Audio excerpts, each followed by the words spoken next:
et bienvenue sur rmiinfo.com. Dans l'entretien de Rémi, nous avons le plaisir de recevoir aujourd'hui un grand journaliste français, fondateur de la Lettre d'un continent qu'il a dirigé pendant plus de 30 ans, Antoine Glaser, puisqu'il s'agit de lui, est un grand spécialiste de la France-Afrique et de la géopolitique de façon générale. Il intervient régulièrement sur les médias français, France 24, RFI et j'en passe. Il a publié plusieurs ouvrages. Le dernier en date s'intitule Arrogant, comment Français en Afrique. Antoine Glaser est notre invité. Bonjour Antoine Glaser. Bonjour. On va parler de votre livre, mais avant d'en arriver, on va d'abord évoquer l'actualité, si on peut dire, de la France-Afrique. C'est la visite de Manuel Valls dans 3 pays africains. Pour vous, en quoi il est arrogant, puisque c'est le titre de votre livre? Là, en l'occurrence, il est arrogant comme beaucoup de Français, dans le sens que très souvent, on voit bien que c'est pour aller donner la bonne parole sur l'Afrique. Manuel Valls lui-même a compris quand même le fait qu'il y a quand même un changement qui s'effectue au niveau de l'Afrique. Oui. Et c'est vrai que ça a surpris un peu tout le monde quand il a fait des grandes déclarations en disant que l'Afrique, pour l'Europe, c'est vraiment quasiment pas le paradis, mais la dernière frontière du XXIe siècle, oui. Et à quel point c'est extrêmement important pour la France. Mais en même temps, on sentait bien en même temps, il disait ça, et en même temps, il a beaucoup insisté sur la sécurité, il a beaucoup insisté, on sentait que non seulement, même s'il dit avoir pris conscience du potentiel de l'Afrique, oui. On sent qu'il s'exprimait, c'était un peu l'écho des savanes à l'envers, on sent qu'il s'exprimait en politique intérieure française, en particulier vis-à-vis de la diaspora africaine de France et des Français d'origine africaine. Et il a eu quand même un certain nombre de déclarations où, en mettant en avant pas du tout le potentiel africain, mais la sécurité, le terrorisme et autres.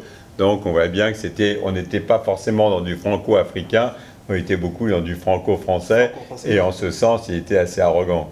Ok, voici c'est votre réponse. Alors, l'autre actualité, c'est les ateliers de la pensée qui se sont tenus à Dakar et à Saint-Louis, à l'initiative d'Achille Mbembe et puis de Felwine Sarr. Ces ateliers de la pensée, est-ce que pour vous, c'est le renouveau de l'Afrique qui, justement, comme vous dites, échappe un peu à la France dans votre livre? Absolument, c'est-à-dire on sent que ça a mis énormément de temps, on a l'impression que pendant très longtemps, que ça soit finalement vu de Paris, comme je dis toujours, l'esprit Tour Eiffel, ou vu du continent africain, on a l'impression que personne ne mesurait réellement la chute du mur de Berlin et la fin de la guerre froide. Et donc c'est vrai que cet événement à Dakar, on avait, même si il y avait la tutelle un peu du journal Le Monde, mais on sentait que c'était vraiment une prise en main de cette histoire par les Africains eux-mêmes, par les intellectuels africains, en particulier par Achille Mbembe, Sarr et d'autres, et en disant un peu de la passerelle avec ce qui a existé à une certaine période dans les années 60 de présence africaine. Ça veut dire que les Africains, ils débattent entre eux des problèmes de l'Afrique, et sans être tourné, sans s'adresser à Paris, mais les problèmes de l'Afrique, d'une Afrique qui se mondialise, sans être confronté et être forcément dans un discours avec l'ancien colonisateur uniquement. Et d'ailleurs, on sent que dans ces ateliers de la pensée, il s'adresse plutôt au monde, pas uniquement à la France. Je pense que c'est quelque chose aussi de nouveau en Afrique. Absolument, c'est ce qu'ils appellent maintenant, ce qu'on appelle couramment, même Georges Ballandier et d'autres, ce qu'ils appellent l'Afrique et l'Afrique monde, l'Afrique tout le monde. On n'est plus dans la France-Afrique ou l'Afrique à France, on est dans l'Afrique et le tout monde. Et c'est prendre aussi en considération non seulement le fait du continent africain dans son panafricanisme, ça veut dire l'Afrique qui se mondialise et on n'est plus dans ce rapport avec l'ancienne puissance coloniale. Ça veut dire on a l'impression que c'est plus une obsession de pouvoir prouver quelque chose par rapport à la France, mais qu'on est dans un ailleurs qui est l'Afrique dans le monde et plus du tout dans l'Afrique à France ou la France-Afrique. Alors, la France-Afrique, venons-en. Vous dites que l'Afrique francophone a retiré son costume de clown blanc. Est-ce pour vous de la défiance ou de la posture où l'Afrique aujourd'hui a le choix de ses partenaires économiques, culturels et autres? L'Afrique a complètement le choix. Il n'y a qu'à Paris qu'on n'a pas compris. Enfin, ceux des gens qui y connaissent. Oui. Vous allez en Afrique, vous allez dans n'importe quel hôtel, même un hôtel d'une chaîne française. Oui. Vous vous réveillez le matin au petit déjeuner. Vous voyez que vous avez au petit déjeuner le monde entier. Et on parle toujours de la Chine, de l'Inde, du Brésil. Oui. Mais c'est pas à vous que je vais apprendre. Vous avez des Sud-Coréens, des Turcs, et vous avez même les partenaires européens de la France. Vous allez avoir des Allemands, des Italiens, oui, qui souvent se débrouillent 2 fois mieux que les Français, qui sont toujours dans une relation beaucoup trop politique avec l'Afrique et qui font beaucoup trop du business, qui ont tellement vécu dans un espace protégé pendant une période relativement longue. Je parle de la période des indépendances 60 jusqu'à la chute du mur de Berlin en 89. Et donc, ils ont tellement été habitués à vivre dans cet espace protégé qu'ils font toujours un peu de business à travers la politique. Mais on est vraiment dans ces relations qui sont maintenant, c'est fini. Et quand on est en Afrique, on est complètement dans un autre logiciel, mais la France n'a pas totalement changé de logiciel. On n'a pas encore compris forcément ce changement-là. Alors, vous dites également que l'Afrique a tourné complètement la page post-coloniale, c'est ce que vous venez de nous dire. Qu'en est-il aujourd'hui du franc CFA? Alors, le franc CFA, ce qui m'a toujours paru incroyable, c'est pas tellement l'histoire du franc CFA, comment la France a négocié au moment du passage à l'euro avec l'Allemagne. Ouais. Ça ne s'est pas dit, mais c'était assez secret. L'Allemagne, au départ, était assez hostile au maintien de la zone franc et sur la zone franc CFA. Oui. Parce que les Allemands disaient, mais nous aussi on a des zones d'influence en Amérique latine, c'est comme si, pourquoi est-ce qu'on n'aurait pas non plus une monnaie en Amérique latine liée à notre ancien Deutschmark, oui, et donc avec l'euro. Mais finalement, ils ont accepté. Ce qui est le plus étonnant, dont on parle peu, c'est pas tellement alors il y a le franc CFA, alors il y a ceux qui pensent que ça va être le début, il faut garder cette monnaie pour ensuite l'élargir à l'ensemble des pays de la communauté des États d'Afrique de l'Ouest, y compris avec le Nigeria. Oui. Ça peut être le début de quelque chose. Et il y a ceux qui disent qu'il faut tout de suite arrêter avec le franc CFA et revenir à une souveraineté. Mais ce que je trouve qui n'est pas suffisamment mis en valeur, c'est ce qu'on appelle la zone franc, ça veut dire la structure de la zone franc. À la Banque de France, il y a un comité de la zone franc où il n'y a toujours aucun Africain.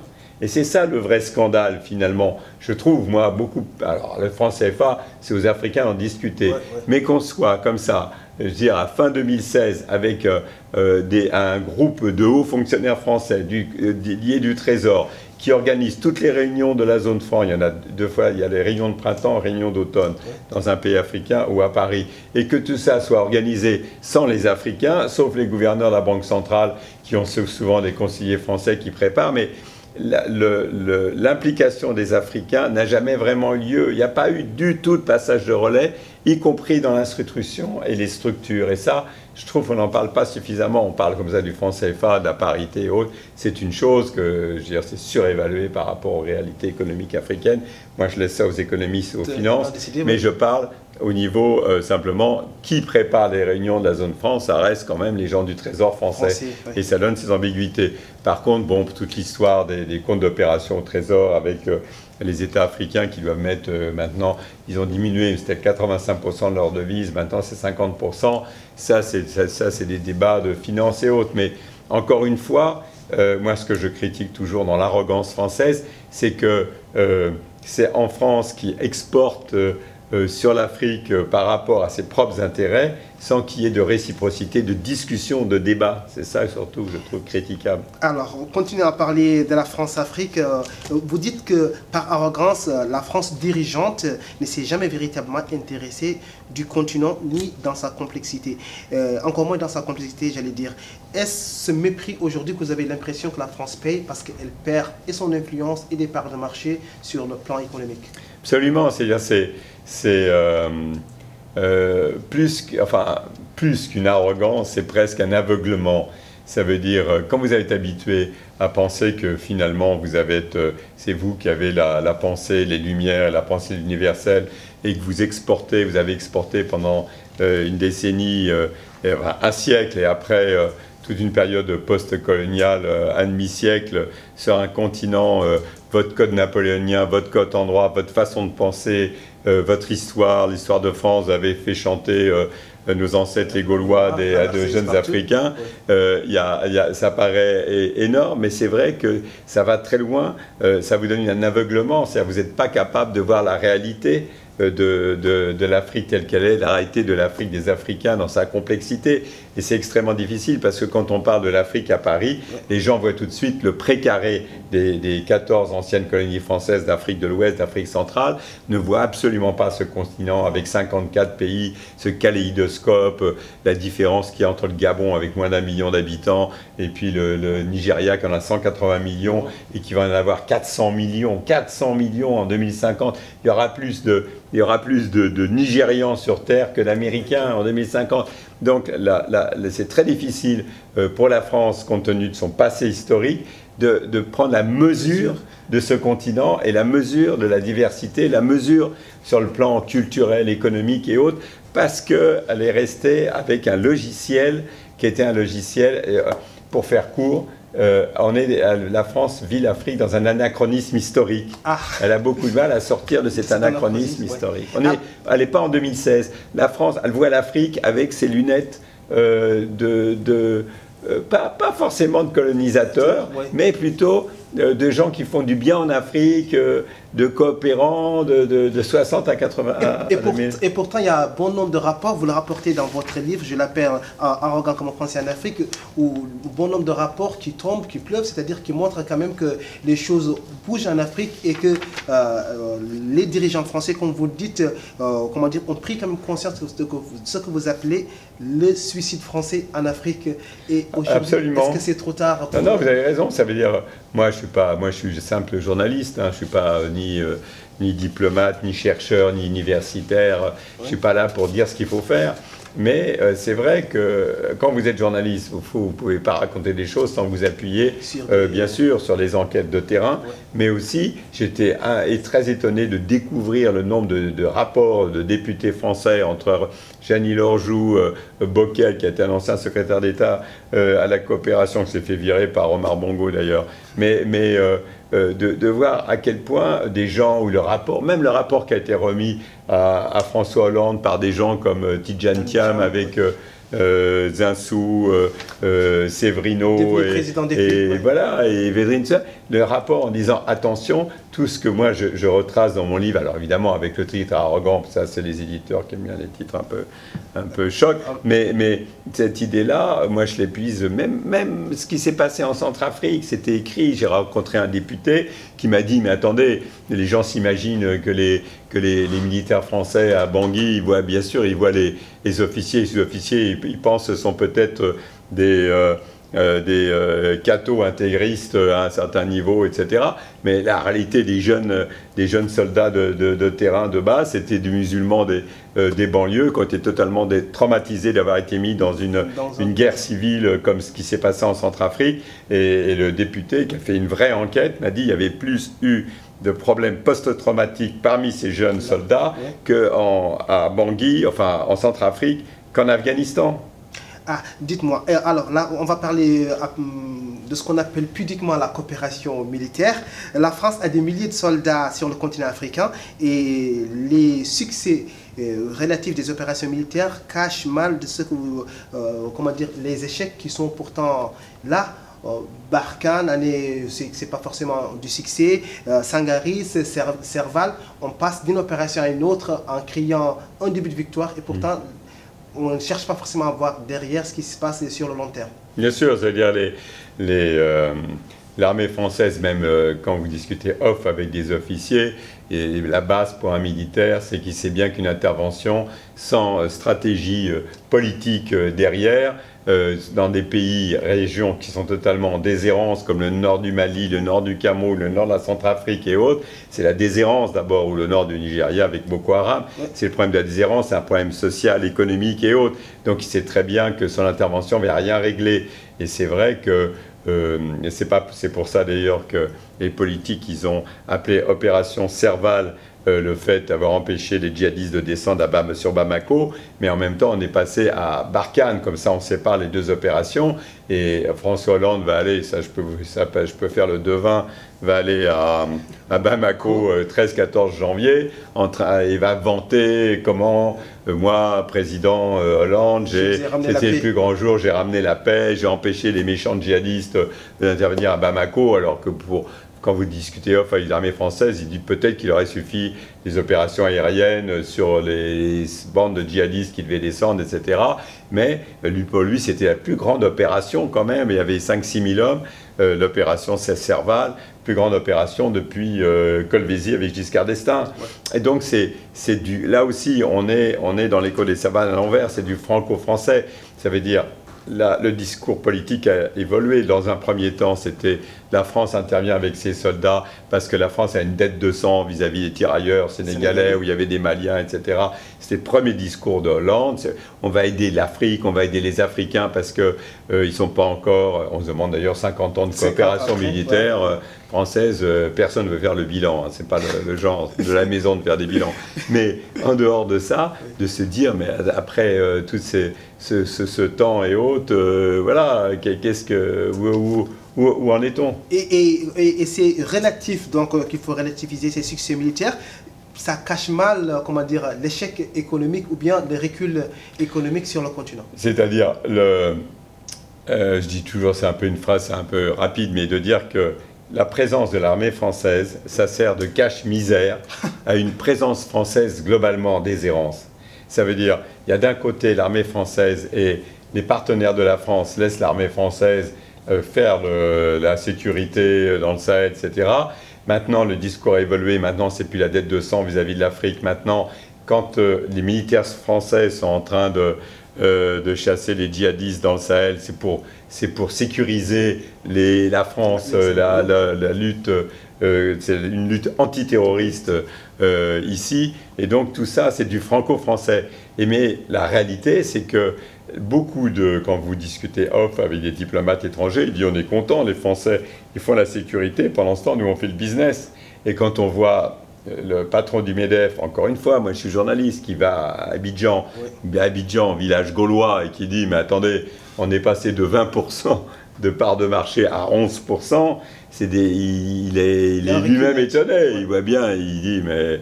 Alors, du temps de la guerre froide, il était à 50-60%, parce qu'il n'y avait pas de concurrence. Maintenant, il y a le monde entier, et les Français n'ont pas compris qu'il y avait le monde entier, et que ils ont changé.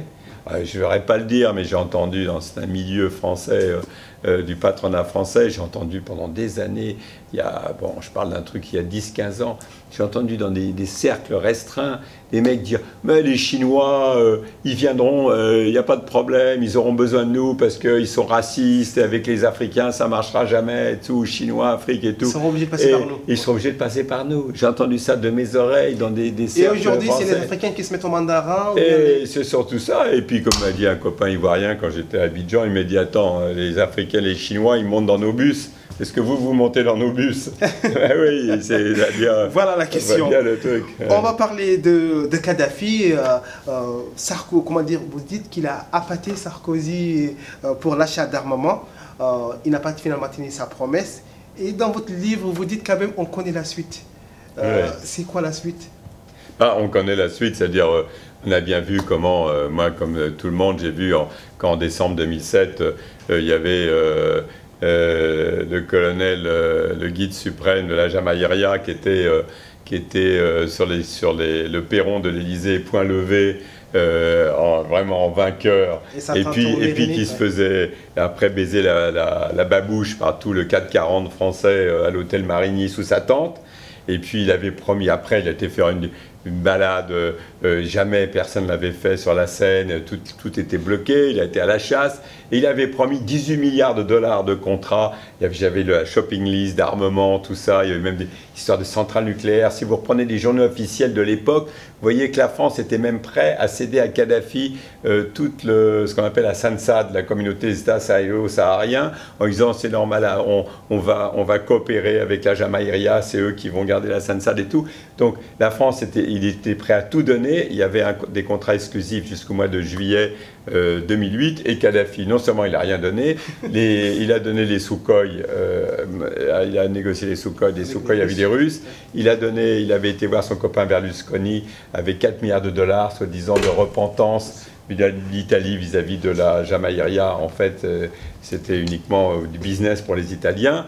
Et alors, peut-être qu'il y a beaucoup de confrères qui travaillent sur les financements politiques de la Libye à Sarkozy, mais moi j'ai toujours pensé en tout cas, je pense que Kadhafi a vraiment humilié Sarkozy, il lui a rien donné et que l'autre lui a pas pardonné de cette foutue, il s'est foutu de sa gueule réellement. Alors peut-être là, après peut-être qu'on va découvrir, là il y a beaucoup de, en ce moment il y a beaucoup de choses qui arrivent, les juges travaillent énormément là-dessus, il n'y a rien de probant sur le financement aux campagnes de Nicolas Sarkozy, mais moi je reste persuadé que Sarkozy il s'est fait humilier. Rappelez-vous Ramayad qui disait moi je ne suis pas d'accord que la France n'est pas un paillasson sur lequel Sarkozy vient s'essuyer les pieds. Kadhafi vient s'essuyer les pieds. Oui, pardon, oui, Kadhafi vient s'essuyer les pieds à Paris sur le paillasson français, etc.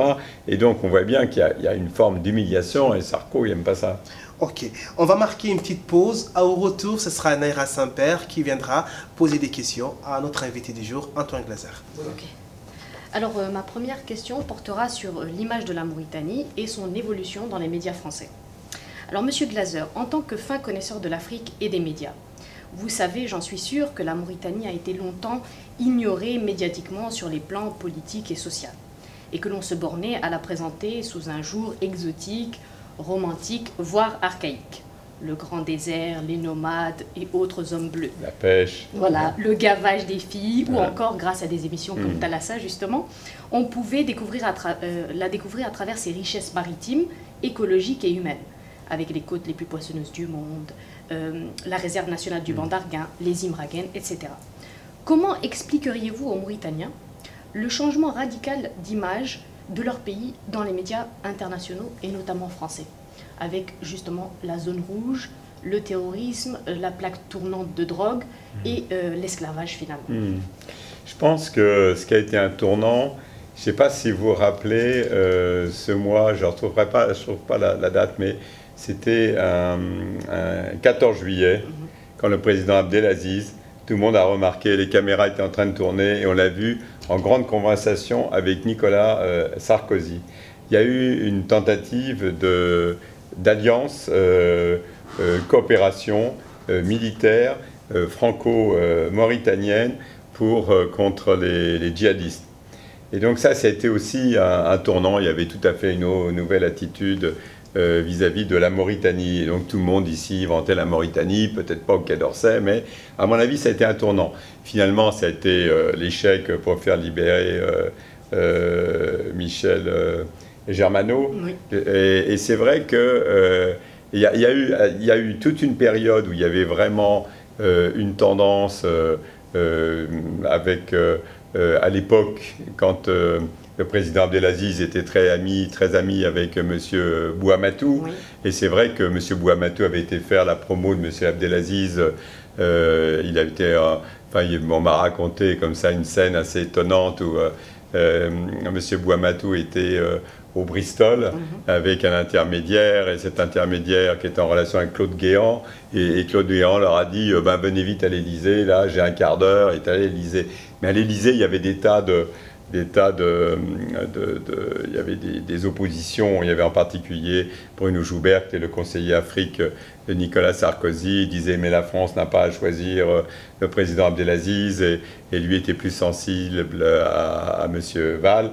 Et donc on sentait qu'il y avait des tiraillements. Mais en tout cas, c'est vrai que le fait que on est vendu à Nicolas Sarkozy en disant votre principal allié dans la région, ça sera le président Abdelaziz, ça a joué un rôle important. Et est-ce que ce changement d'image, à votre avis, n'est pas à mettre en relation avec les nouvelles potentialités énergétiques de la Mauritanie, notamment en pétrole et en gaz, et les rapports tendus qu'entretiendraient depuis quelques années maintenant la France et la Mauritanie? Je suis pas sûr que ça soit lié réellement à des problèmes de matières premières. Je pense que la France est très gênée par finalement la position toujours, bien sûr, par rapport au Sahara occidental du conflit entre l'Algérie et le Maroc, ce qui à mon avis est un faux conflit. Moi j'ai toujours persuadé, même je ne suis pas du tout un spécialiste du Maghreb, mais que c'est des affaires de politique intérieure. Je pense que le roi Mohamed VI est bien content, quelque part ça l'arrange d'avoir son armée, c'est le rivage des Sirte, des déserts des Tartares et autres, ils sont au front, et puis ça arrange d'un autre côté les Algériens pour exacerber le nationalisme aussi algérien, donc c'est un conflit du Sahara occidental. Mais du coup, là, on sent bien que du côté français, de trouver un autre pays comme la Mauritanie, je vais être un peu mais c'est quand même toujours une stratégie française de toujours choisir les pays sur lesquels elle peut avoir une influence. Donc c'est toujours un petit pays, ça veut dire à un moment donné, j'ai connu quand il y avait les Bantoustans, l'apartheid, c'est Bophuthatswana. Avant, la France choisit toujours des pays de niche où elle peut avoir de l'influence. Donc à un moment donné, à Paris, il suffit qu'il y ait 2-3 avocats un peu intelligents qui disent à la France, voilà, la Mauritanie, c'est lui, Abdelaziz, il faut s'appuyer sur ce président pour que voilà, tout le monde soutienne ce président sans s'occuper du tout. Encore une fois, c'est ça l'arrogance aussi, de la réalité de ce qui se passe en Mauritanie. C'est pas important. Enfin, je vais être encore très désagréable vis-à-vis de la France, de dire, mais attends. Mais moi, honnêtement, arrogant comme la France en Afrique, il y avait un sous-titre, c'était du bouquin, c'était les occasions perdues. Oui. C'est le titre de l'épilogue. Moi, je ne suis pas, en tant que Français, ça me fait pas plaisir que la France, finalement, qui a été si présente dans tous ces pays, perde toute son influence et autres. Mais c'est plutôt que la France n'aime que les Africains qui lui ressemblent. Et du coup, il suffit qu'un pays comme la Mauritanie, à un moment donné, où un président paraisse aller dans son sens, ou l'aider, etc. Et à ce moment-là, la France ne va pas s'occuper de la réalité, malgré tout ce que peuvent écrire des gens qui savent, parce que même c'est diplomate, mais ça va rester des TD on devait découvrir peut-être un jour qu'il y avait un ambassadeur lumineux qui disait les réalités du terrain, mais ça n'intéresse pas la France, ça va intéresser la France si c'est un allié, et ça va être notre ami. C'est ça aussi, c'est une forme de paternalisme vis-à-vis des Africains, et en particulier de la Mauritanie. Alors ma dernière question, pourquoi et comment, selon vous, la question de l'esclavage en Mauritanie est-elle devenue un instrument, un outil au service des principaux bailleurs de fonds de ce pays, notamment les USA, la France et le Canada, afin qu'ils puissent s'ingérer dans les affaires intérieures de la Mauritanie pour mieux servir leurs intérêts économiques? C'est-à-dire, c'est aussi, enfin pour revenir aussi, la France n'aime que les Africains qui lui ressemblent. C'est pareil aux États-Unis. C'est parce qu'il y a une sensibilité, bien évidemment, avec tous les problèmes afro-américains.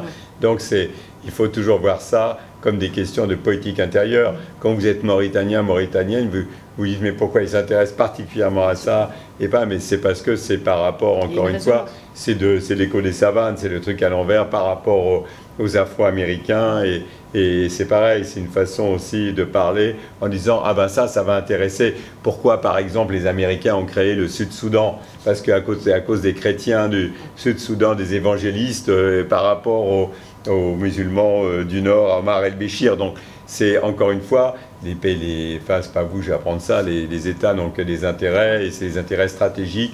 On est très loin de l'humanitaire, c'est des intérêts proprement en fait, les chefs d'État, ils défendent leurs intérêts en s'adressant directement à leur propre population pour l'élection prochaine. D'accord, merci beaucoup Antoine Glaser. Suite et presque fin de notre entretien avec Antoine Glaser. Avant de finir, j'aimerais que vous reveniez un peu sur les chefs d'État africains. Vous dites aujourd'hui qu'ils sont plutôt à la recherche d'avocats, de bons communicants. Est-ce que ça veut dire que les paradigmes ont changé, qu'ils ne cherchent plus forcément à influencer la politique en France, ou bien à avoir des ambassadeurs qui eux-mêmes pourront choisir? Ils continuent. En fait, ils continuent à avoir de l'influence en France. Vous savez, quand vous prenez un avocat, même s'il s'est un peu éloigné il faut toujours donner des exemples, des anecdotes. Il s'est un peu éloigné de François Hollande, mais quand vous avez un avocat comme Jean-Pierre Mignard, qui était très proche de François Hollande, qui est le parrain des enfants de Hollande et de Ségolène Royal. Quand vous pensez que c'est lui qui a monté le dossier pour envoyer Laurent Gbagbo à la Cour pénale internationale, vous voyez bien aussi comment Alassane Ouattara a eu raison d'avoir Jean-Paul Benoît, c'est sur les conseils de Jean-Paul Benoît, qui est un de ses avocats qui est au long cours, quasiment un compagnon de route, qui a dit qu'il faut prendre Jean-Pierre Mignard, parce que si c'est Hollande qui passe. Et donc, on voit bien aussi comment les avocats peuvent servir aussi de levier politique à Paris. Mais j'avais écrit avant, arrogant comme un Français en Afrique, j'avais écrit un bouquin qui s'appelle Africa-France, quand les dirigeants africains deviennent les maîtres du jeu, parce que c'est pas, ça va de l'extrême de quelqu'un comme Omar Bongo, qui finançait réellement, d'abord, Diouf-Boigny finançait l'UDR, le parti gaulliste triomphant, mais c'était à l'époque, c'était la raison d'État. L'État africain, est-ce que vous ne pouvez pas intervenir dans tel pays, on ne veut pas avoir de problème dans tel pays d'Afrique centrale, au moment des élections en France, pendant la campagne, il faut m'arranger ça et tout. Du coup, ça donne du poids, le chef de l'État, et il rend service au grand chef blanc, et du coup, on ne va pas aller l'emmerder lui sur des problèmes de démocratie dans son pays. C'est comme ça que ça fonctionne. Okay. Ma dernière question, vous dites que la politique française en Afrique reste à inventer. Est-ce qu'il y a un début?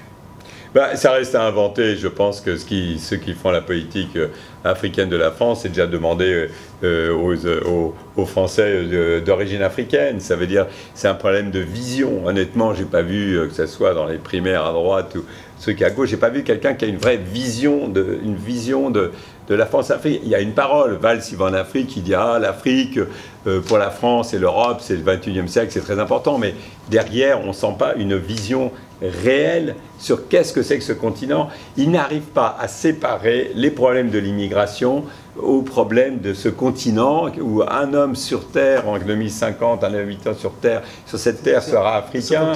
Je veux dire, il n'arrive pas à prendre la mesure de ce qui va se passer sur ce continent, des énergies de ce continent. Et pourtant ils ont quand ils voient les tableaux de peinture comme s'ils voient Picasso, Giacometti et autres, Giacometti, quand vous voyez cette sculpture longiligne de Giacometti, c'est quoi? C'est un paysan Mossi, c'est des sculptures du Burkina Faso. En fait, le type, il crée sa propre ombre sur le sable. Et c'est repris par Giacometti, ou le tableau des femmes d'Alger de Picasso, qui s'est vendu 170 millions d'euros. Le tableau les plus chers du monde, ce sont des masques africains. Donc c'est quand on prend la mesure de tout ça, on a une autre vision. J'espère que ceux qui liront votre livre prendront un tout petit peu en tout cas la mesure de la relation France-Afrique. Je rappelle qu'il s'intitule Arrogant comme un Français en Afrique. Il est édité chez Fayard. Antoine Glaser, merci d'avoir été notre invité. C'est moi qui vous remercie de votre invitation. C'était l'entretien de Rémi. On se retrouve bientôt sur rmi-info.com.